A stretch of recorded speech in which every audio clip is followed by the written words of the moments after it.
Na-rescue po ng News 5 kagabi kasama ng General Trias Police at DSWD ang isang taong gulang na lalaki sa isang suspect na humingi ng 16,000 pesos para ibalik muli sa magulang nito. Tinangay ang sanggol ng kapitbahay na di raw tumupad sa kasunduan nila ng ina ng bata na aalagaan niya lamang ito ng libre. Narito po ang aming eksklusibong report. Sabi ko, bago mo pag-isipan mo maigi. Kahit anong pilit, ayaw pumayag ni Tess Bokoy na ibigay ang isang taong gulang na si John John sa totoo nitong nanay na si Emeline Longino. Anak niya yon, karapatan niyang kuhanin sa iyo, hindi ka ang magulang. Kwento ni Emeline, Setyembre noong nakaraang taon, nagpresenta ang kapitbahay na si Tess na aalagaan ng bata habang naghahanap ng matinong trabaho si Emeline. Pero makalipas lang ang isang buwan, nag-iba na raw ang tono ni Tess. Ayaw na niya na ibigay, sir, kasi kanya na daw to, malaki na raw ang gastos niya. Hanggang ngayon, pilit daw pinagbabayad ni Tess si Emeline ng 16,000 pesos para sa 5 buwang pag-aalaga niya sa bata. Dito na humingi ng tulong si Emeline sa amin at sa General Trias Police na agad naman nagkasa ng isang operasyon.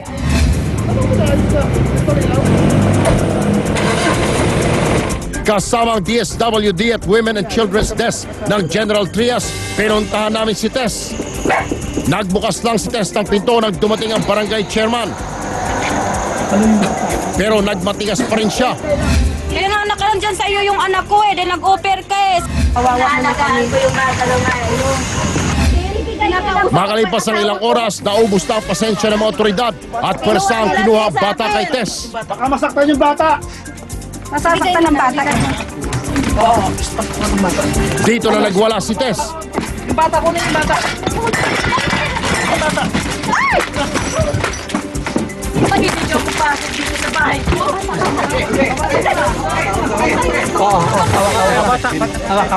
Kami nakikiusap sa inyo. Kaya naman pinusasa na siya ng mga pulis. May pananagutan kasi ayaw niya ibigay eh. Parang kidnapping. Wala nang balak magkaso si Emeline at ang mister niya. Ang mahalaga raw na ibalik sa kanilang bata sa mismong araw ng mga puso.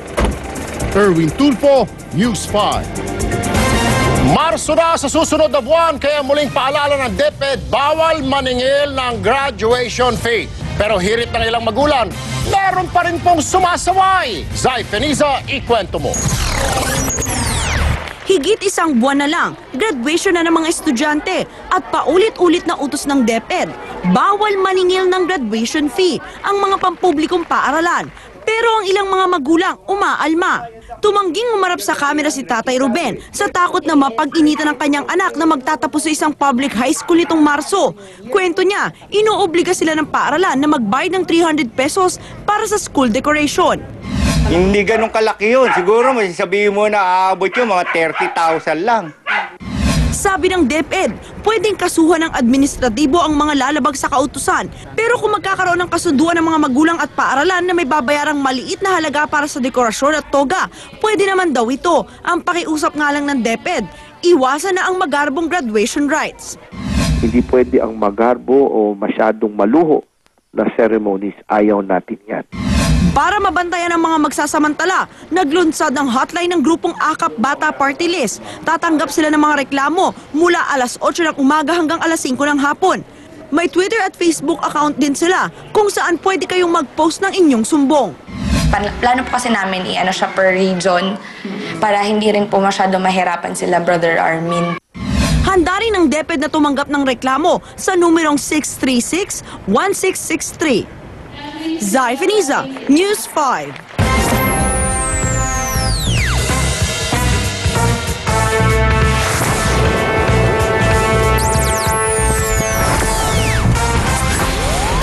Mga kapatid, medyo uminit-init na kaninang umaga at tanghali, pero wag pa rin masyadong chillax. Mas lumapit na kasi sa lupa ang low pressure area o sama ng panahon sa may Mindanao. Ang good news, sabi ng Pag-asa, mas lumilitra yung tsansa na hindi ito magiging bagyo. Nako, ayos. Pero sa ngayon, asahan na po na magiging maulan dyan sa may Bicol region, sabi ng Pag-asa.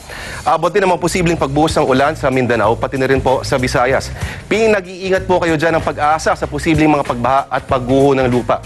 Dito naman po sa Manila, ibang bahagi ng Luzon, medyo mas maganda raw ang lagay ng langit. Pero wag magugulat kung may mga pag-ambon dahil naman yan sa easterly winds.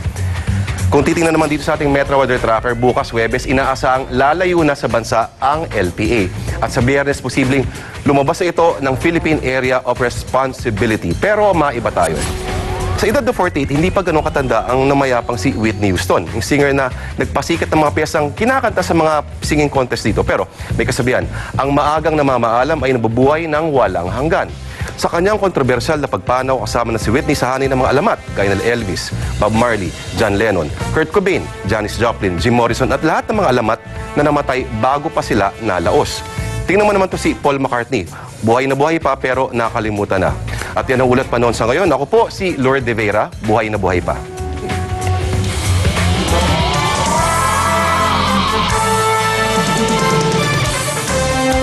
May buwelta po ang NBA rising star at next point guard na si Jeremy Lin sa birada sa kanya kahapon ni Floyd Mayweather Jr. Ikwento mo, Renz Ongkiko. Kahapon lang, tinira ni Floyd Mayweather ang Asyanong si Jeremy Lin. Banat kahapon ni Pretty Boy, overrated si Lin at mainit ito ngayon dahil Asyano. Ang ganti ni Lin, eto, isang buzzer-beating 3-point shot para ibaon ang Toronto Raptors. 27 puntos ang kinamada ng unang Taiwanese-American cager at nasa 6-game winning streak ang New York. Dito muling uminit ang tinatawag na Linsanity Fever. If you look back at my story, it doesn't matter where you look, but you know, God's fingerprints are all over the place. Walang kumuha kay Lin sa draft at inayawan siya ng dalawang NBA teams bago pa siya napadpad sa Knicks. Kaibigan ni Lin ang talk and text import na si Omar Samhan. Sabi niya, kakaiba ang sipag at puso ni Lin. Hardworking guy, and it's funny, you know, the best thing Jeremy does is he believes in himself. Pero hindi lang bida sa hardcourt ang Asyanong si Lin. Graduate siya ng economics at saang school kanyo? Harvard lang naman. Nagsorry na ang ambassador ng Argentina sa Pilipinas na si Joaquin Otero dahil sa pagkuyog ng Argentinian fans kay bagong IBF lightweight champ John Riel Casimero nung Sabado. Pero kahit na dahil sa insidente, gusto pa uwiin at ipatawag ng Senado ang Philippine Ambassador to Argentina na si Ray Carandang. Bukod sa kinuyog ang bagong kampyon, balitang sinunog rin ang isang Philippine flag sa insidente. Pinitisyon na rin ng Games and Amusement Board sa Argentinian Boxing Committee at IBF na imbestigahan ang insidente. Renz Ongkiko, News 5.